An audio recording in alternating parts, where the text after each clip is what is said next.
All right, and we are live on LinkedIn. So this is great. So today we're going to be covering the AI inbox, surviving the AI inbox apocalypse. So just as a quick background, the AI inbox was announced, I don't know, what would you say, 2 weeks ago, 3 weeks ago that the promo video came out? Sounds about right. Sounds about Pretty right. recently. It is pretty recent, and there are a couple caveats to know right off the bat. So first, there's the first thing that we know is this is getting rolled out to personal inboxes and not business inboxes for now, although we do know that that is coming down the line. So that's just, and it's an important nuance for our discussion. And then the other thing that we are seeing is that for now, it's really just a view inside of the inbox. It's not like a new inbox.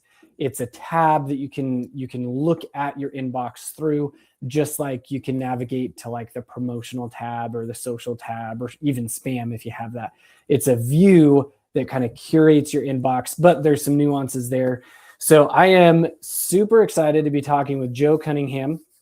He and I have talked about this privately a handful of times, and I absolutely love the way that you're thinking about this. I think you have some unique takes on how the inbox is going to change with the AI. And so I'm excited to introduce you to my audience. Do you want to take a second and introduce yourself? And then we'll jump in with some questions for you. Sounds good. I'm Joe, and I'm an email marketing and copywriting consultant, currently working with clients in B2B clients in SaaS, primarily SaaS and marketing services.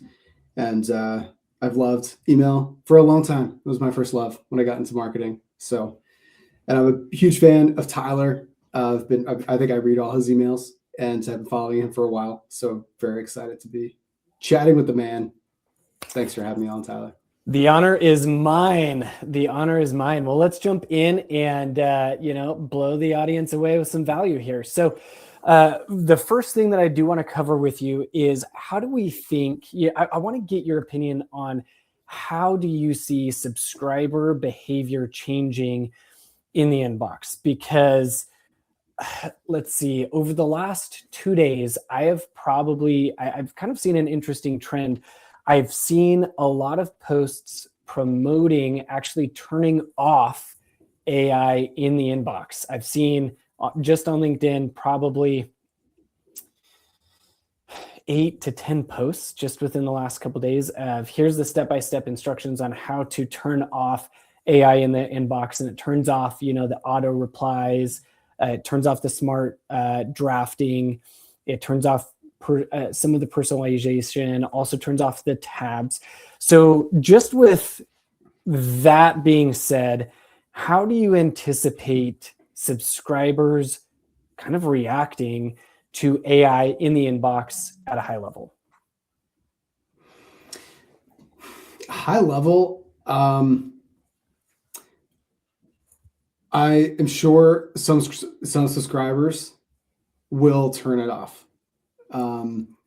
It remains to be seen how many actually do, because it seems like there are a lot of steps to doing that. Google does not make it easy.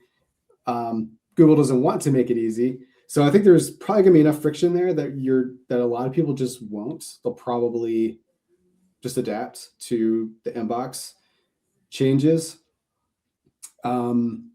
So I guess part of me is a little skeptical of like a mass turnoff there of the Google's new AI features. Just for that reason alone, there is a lot of friction involved. I think I would err on the side of more. I think I would err on the side of more inboxes just accepting Google's AI tools, as opposed to turning them off, just because it's not necessarily easy to do. Yeah. Yeah, I totally agree. I mean, from some of the studies, I'll put that around quotes, studies that I've seen, about 50% of people, it seems, turn off labels, like the smart labeling, where it's like the social, the promotion, and they just have everything go into their inbox anyway. If I was a betting man, I would say we'll probably see a slightly higher acceptance of the AI inbox there. So I'm kind of landing like 60 to 70% of people are going to just accept it in their inbox, kind of like what you said.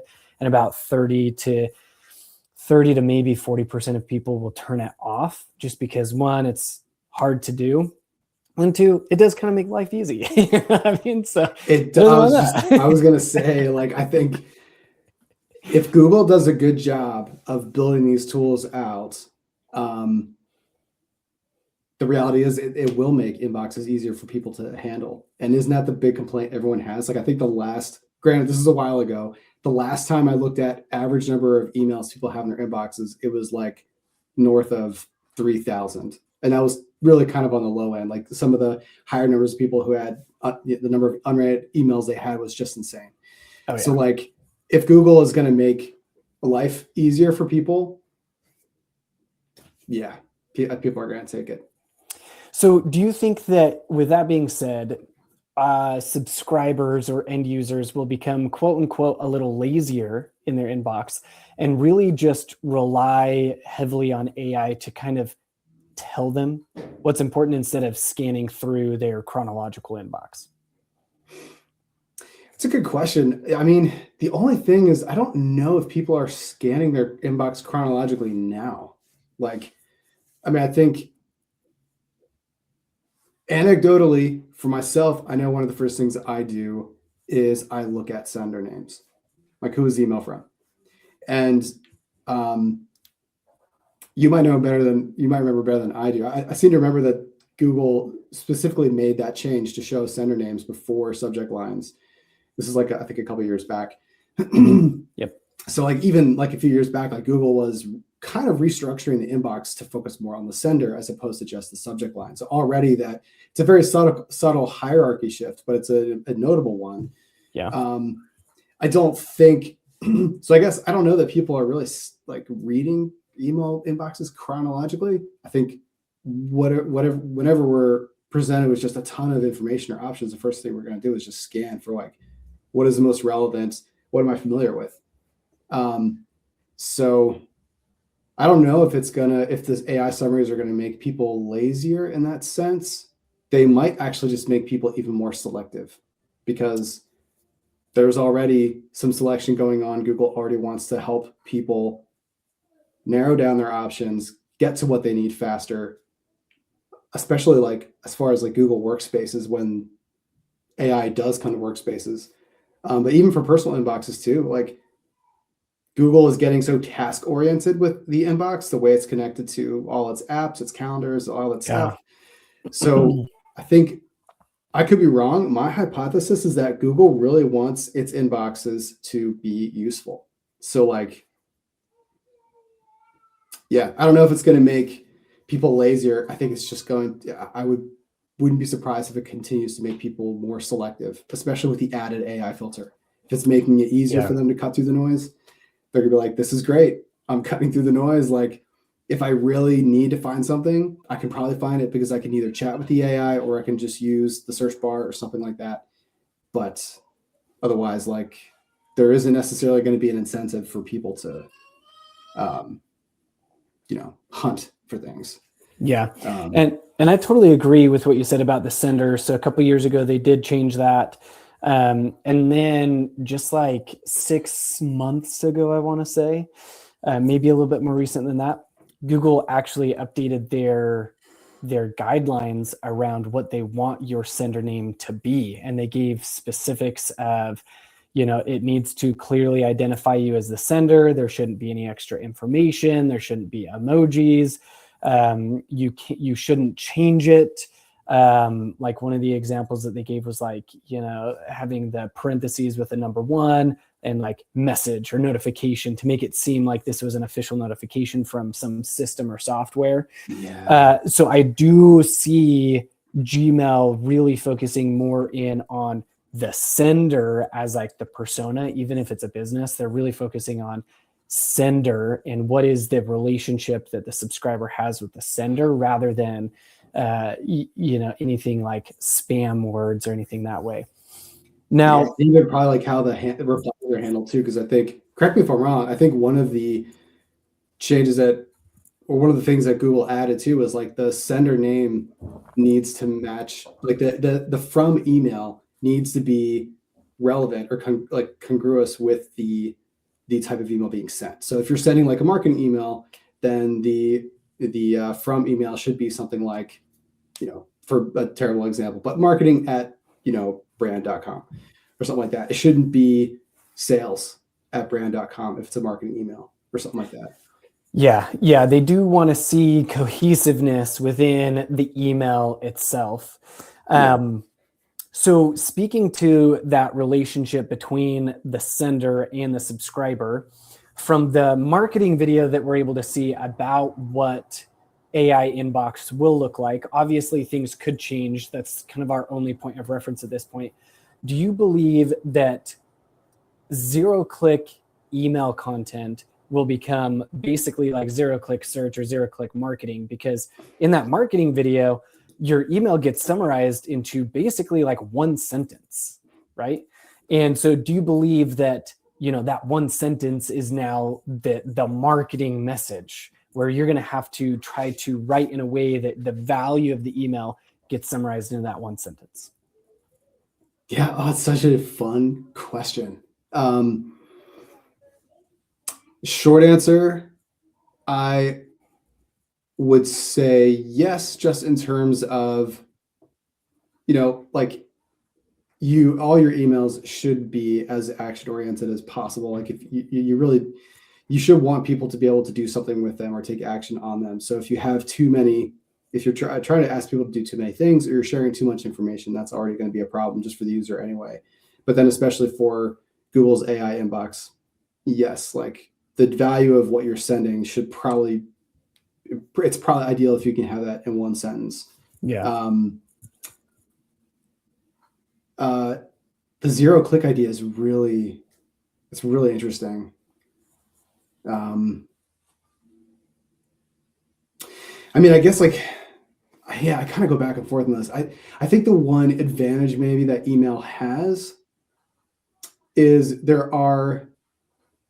it's still transactional in the sense, like there are transactional emails, shipping updates, meeting confirmations, that kind of thing. I think email is transactional and like actionable enough in that sense that I don't know that like the click is going to be completely worthless, or it's the inbox is going to be totally zero click. But that being said, I'm sure clicks will continue to drop, because it just wouldn't surprise me. I mean, because if Gmail gets really good about selecting the most important information, and if it is in fact something that someone just needs to read, they don't actually have to act on, well, then your entire email has been summarized and is like, hopefully it's remembered, but it doesn't mean that someone needs to act on it necessarily, or even engage with it to get the gist of the content. I kind of think, I kind of like, one of the things I'm kind of coming back to is, I think point of view and like the usefulness and the value of your messaging is, I mean, it was always important, but it's just going to become even more important, because kind of getting back to what we were talking about before, the sender being so important, having something that is worth saying and worth reading, that people look forward to, they want to hear from it. Like, I love reading Tyler Cook's emails. I'm going to go and read his entire email. I'm not just going to, I might read the AI summary, but I'm not going to just stop. I'm not going to stop there.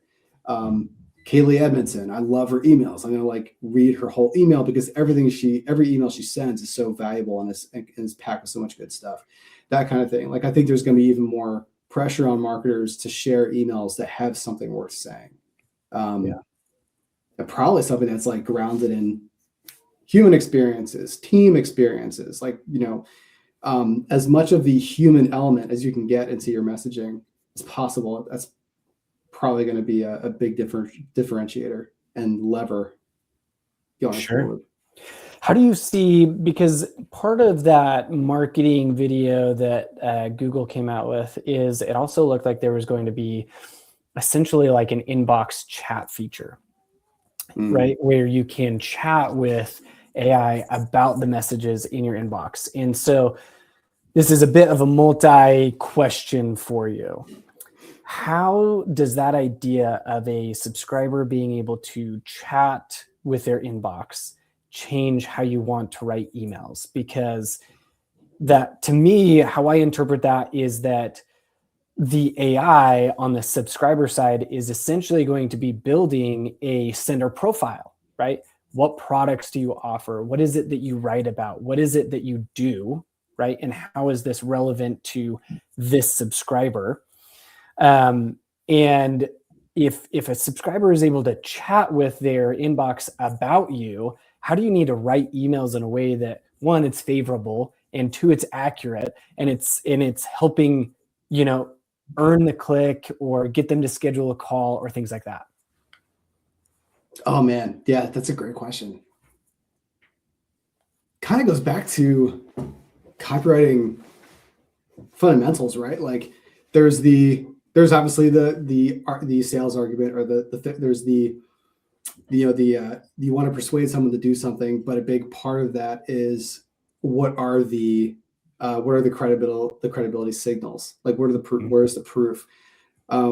Where's the case study or the review or the testimonial? Like how can you back up what you're saying? And so maybe in a way, like, I don't know, it would be worth experimenting. I do some of this with some clients. Like I make it a point, especially for marketing promotions, to include those factors in there. Like, do we have specific numbers that we can tie to this particular outcome or case study? Do we have things like, places published, or speaker background? What's their story background? Do they have experience of this thing that they're trying to promote? Like who have they worked with and how, and that kind of stuff. So, I kind of wonder if I think those marketing and copywriting fundamentals are going to be essential. It's not going to be enough to just send, hey, an email saying, hey, we've got this great webinar coming up. You're going to learn this. Like, you're probably I think marketers are going to really want to lean into the credibility signals too, and the proof signals too, the so what, and how do we know that what you're saying is true or believable? Because that's going to give not just it's going to give not just the human readers, assuming they read it, it's going to give Google those credibility signals it's probably going to be looking for to surface that content as being like worth engaging with. And that's my take. I like it. I agree. I think the copywriting fundamentals are going to be more important now than ever. And over time, you'll build that profile. I just find it fascinating that one day, I might get a client because somebody's subscribed to my list, and they might be a part of, 5 or 6 other email marketing lists. And they just go to their inbox and say, I'm having a deliverability challenge. Who should I talk to? And their inbox says, oh, here's people in your inbox that are offering these services. Like, that just blows my mind, right? But it could be possible. All right. So go ahead. I was gonna say, yeah, totally. Yeah, it's a weird thought, to be honest, but I've got a couple more questions for you, because I know that our audience is going to be very interested in cold email as well, and how this is going to affect cold email. But before I get to that question, I don't even know how long, so I'm not even going to put a time frame on it. But ESPs, email service providers, they got smart and they rolled out preview text, right? Which was basically, hey, we're going to get this specific line of text to show up as like the first line of the email. And people dubbed it as like the second subject line. Do you think that there is going to be let's say like an AI summary box that ESPs will roll out that basically allows you to tell the AI how to interpret your email?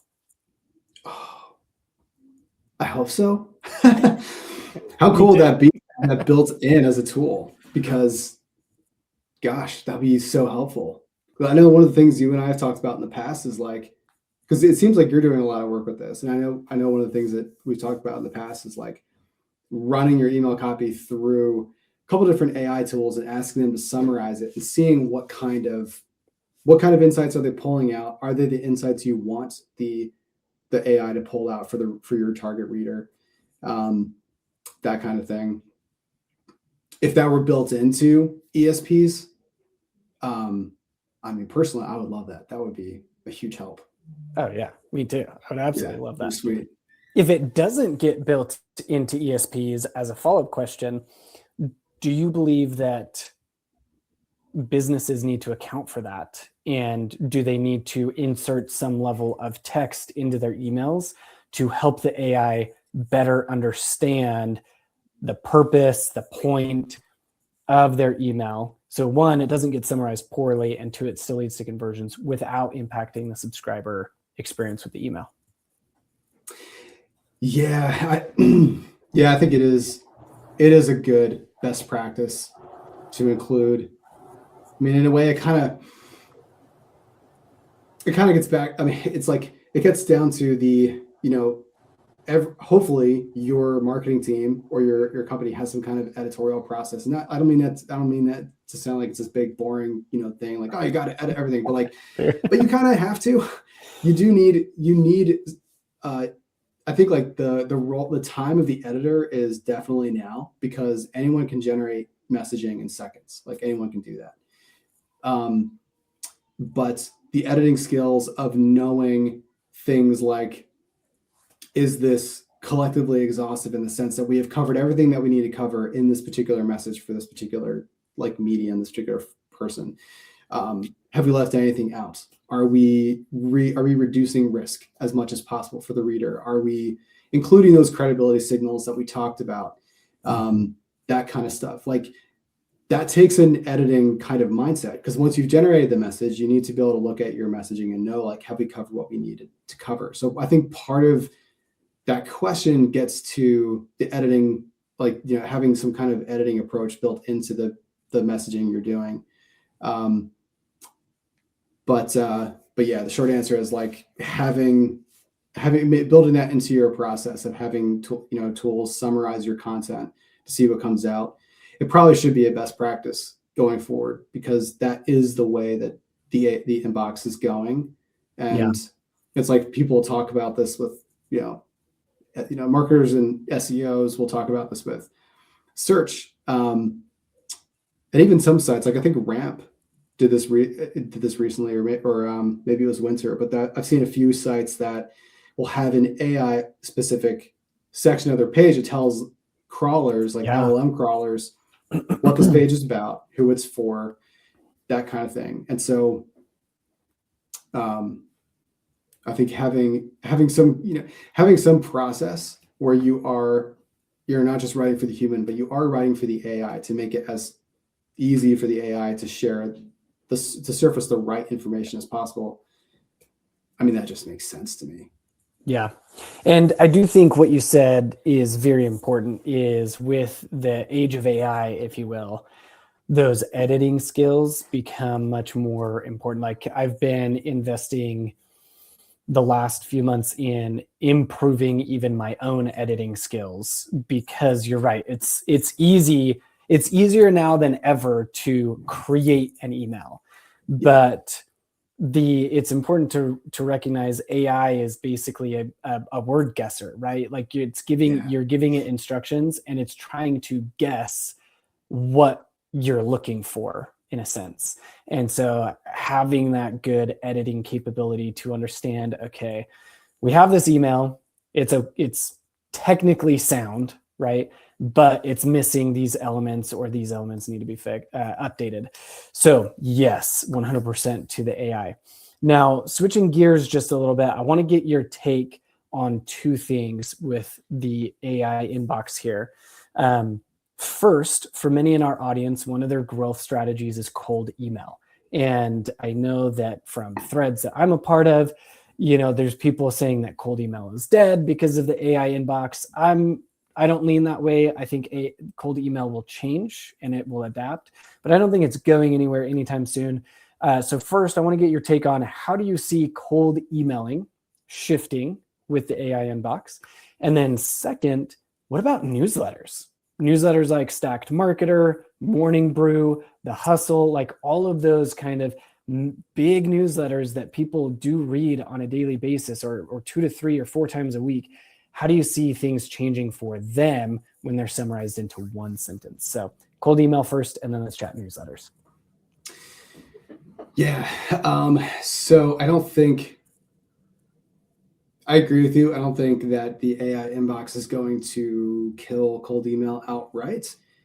I do think, getting back to what we were talking about earlier with the importance of the sender, though, I do think that it was already challenging. It's already challenging as it is to warm up inboxes, to configure them correctly, and to craft your emails so that you are not triggering spam filters and that kind of thing. I think that's just going to become even more. It's going to become even a bigger challenge now. So I think just really doubling down on deliverability, and that goes for authentication for emails, but also for the messaging too. Yeah. That's just going to be, you're going to have to do that if you want to be seen. Because I suspect Google is going to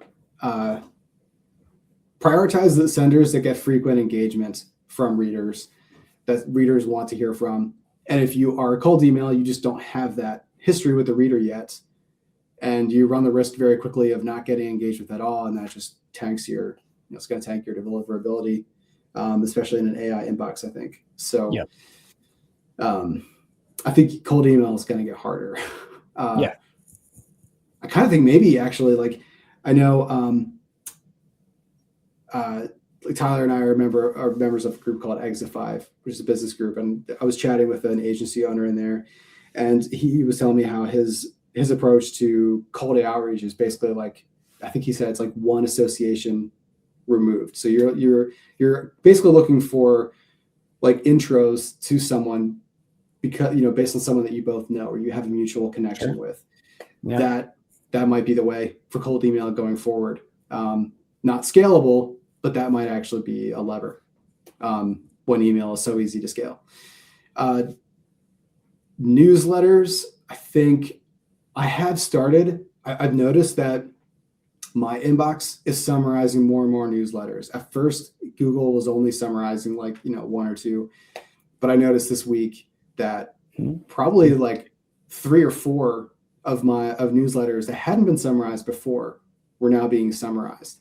And I'm still looking at this just for my own inbox, trying to figure out why is Google deciding to summarize these emails but not these, these newsletters but not these newsletters.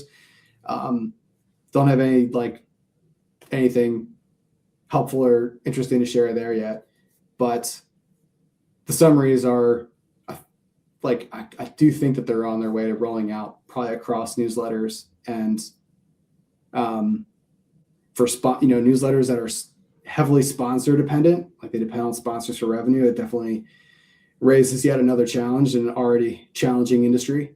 Oh yeah, that's actually something I didn't even think about, because that's extra content inside the email that shifts things. Yeah, that's a good point.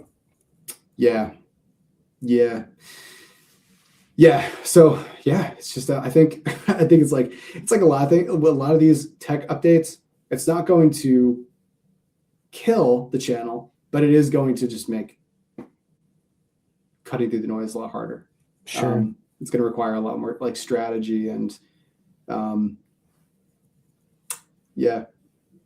So as a summary, what I'm kind of hearing is, and tell me if this is right, but what I'm hearing, and what I would also agree with, is that brand, or the relationship between the subscriber and the sender, is going to become more and more and more important, because that relationship is going to really dictate where you end up in the inbox. If the AI shows your content or doesn't show your content, really comes down to kind of those two things: branding and the relationship. Would you say that that's pretty accurate? I would, yes. Yeah, that's exactly what I would say. I think that I think that is where it's going. Okay. So keeping that in mind, what would you then say for any brand who's like, well, I want to invest heavily into email, right? I want to use it as a growth channel. I want to use it to engage with my subscribers. What is the number one thing that they should be working on now to prepare for the AI inbox, to make sure that they, kind of hit the ground running and they don't see any negative repercussions when everybody has access to the AI inbox? What should brands be working on now to kind of like surmount this change, this shift? Yeah, that's a good question. One thing. Oh man, I don't know if I could pick one thing, but I would say the low-hanging fruit for probably like a lot of brands right now, and shout out to Kaylee Edmondson. She her newsletter, I think it's called Growth Loops. I can't remember the name of the newsletter exactly, but she was talking about this recently. But I think the opportunity that a lot of brands have right now and that they should absolutely lean into is just their life cycle, marketing, because it's done well. It is directly relevant to your contact's behavior and intent. And if you can connect your emails to behavior and intent, your welcome flows, you've got welcome flows set up, you have follow-up flows for even things like booking meetings, like you're not just sending reminders for meetings or for webinars, but you're also reminding people, like, you're affirming them in their decision for having, booked that meeting or, booked that webinar. You're reminding them of what they're going to get out of it, like stuff like that. Like, I think for brands to, like, the biggest opportunity they have that I think could help them with all the AI inbox changes is nail down the life cycle. Like, really, like, connect those emails to user behavior and intent as much as you can. Easier said than done, of course, but I think that is worth investing in. And then on the like long-term side, going from there, like building that relationship, investing in that brand, that brand POV, not just like, blasting or just treating email like another distribution channel. Treat it like a relationship building channel. Go in with a specific point of view you want to have in the inbox that is relevant to the reader and the readers you ultimately want to convert or fill a pipeline with. Those are the two things I would say that brands could start doing now and probably should start doing now. Yeah, I love it. Totally agree. I think that relationship is going to be the differentiator at the end of the day when AI Inbox is available to everybody. All right. Is there anything else that you would like to share kind of around the AI Inbox that I didn't get to?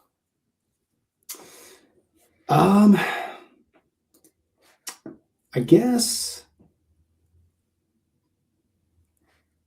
you asked a really good question about, like, one of the things we were talking about before this live was just, will the AI inbox lead to a lot of like false positives in terms of, activity being marked as spam or readers being dropped off, your emails being treated as not engaging just because readers don't happen to see them, even though they might want to. Mm-hmm. We just briefly touch on that. I think that's absolutely a possibility, and further adjust expectations around your engagement rates. Don't necessarily accept them at face value. Yeah, I think we're in for a wild ride over the next year or two, for sure. Yeah. It'll be interesting how everything shakes out on the email space. I think the important thing to remember is email isn't going anywhere, right? Like, that's one thing that as I've talked to my clients about, like, email is a very stable marketing channel that every brand should be investing in, whether that's, they're investing in cold email for growth, whether it's my preferred type of email, which is the warm email, opted in. But it's not going anywhere. It's going to stay stable. It is shifting. It is changing, and we need to prepare ourselves for these things. So this has been awesome. Thank you so much for your time. For people that aren't connected with you and want to get connected with you or talk to you about maybe retaining you for some services, things like that, where should people go? Best place to go is to join me on LinkedIn, which if you're watching this, you are probably on. So hit me up. You can also always check out my website, anthrohub.co. That is my business site. So those are the two best places to reach me. Perfect. Well, go check out Joe's site.